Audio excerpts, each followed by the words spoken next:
মেয়েদের বড় স্কুল হলো তার শ্বশুরবাড়ি। সেখানে শিক্ষকের অভাব নেই, আর শিক্ষার কোনো শেষ নেই। একটা মেয়ের জীবন বিষের মতো হওয়ার একটাই কারণ, খারাপ স্বামী। আর একটা মেয়ের জীবন সুন্দর হওয়ার জন্য একটা ভালো স্বামীই যথেষ্ট। বিয়ের আগে মা বলে বিয়ের পর যা করার করিস, আর বিয়ের পর স্বামী বলে বিয়ের আগে যা করার করেছ, এখন সাজগোজ ঘোরাঘুরি সব বন্ধ। আমি কে? আমি একটা মেয়ে যাকে নিজের ঘর ছেড়ে পরের ঘরে যেতে হবে। নিজের মেয়ে অন্যের ঘরে দোষ করলে সে হয় অবুঝ, ছোট। আর ঘরের বউ দোষ করলে তোমার বাবা মা কি কিছুই শেখায়নি? মেয়েরা বড্ড বোকা, তাই তো ঝগড়া করার পর সবচেয়ে বেশি কাঁদে আর কষ্ট পায়।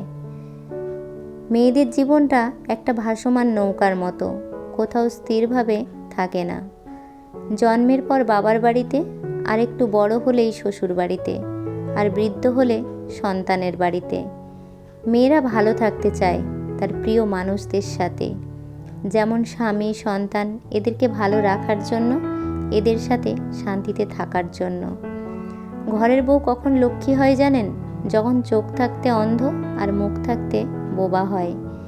মেয়েদের জীবন বড়ই অদ্ভুত, মেনে নিতে নিতে আর মানিয়ে চলতে চলতে জীবন শেষ। প্রথম নিঃশ্বাসটা বাপের বাড়িতে, আর শেষ নিঃশ্বাসটা ফেলতে হয় শ্বশুর বাড়িতে। মেয়েদের জীবন কি অদ্ভুত না? মেয়েরা সত্যি মিথ্যেবাদী, কারণ তারা শত কষ্টের মাঝে থেকেও হাসি মুখে বলে আমি ভালো আছি।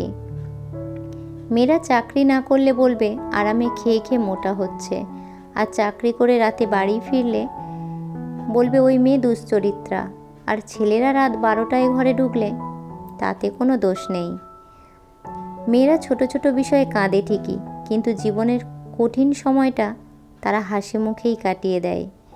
বন্ধুরা, ভিডিওটা ভালো লাগলে একটা লাইক দেবেন, কমেন্ট করে জানাবেন, পারলে শেয়ার করবেন, আর এই ছোট্ট চ্যানেলটিকে সাবস্ক্রাইব করে আমাকে এগিয়ে যেতে উৎসাহিত করবেন। ধন্যবাদ, সবাই ভালো থাকবেন।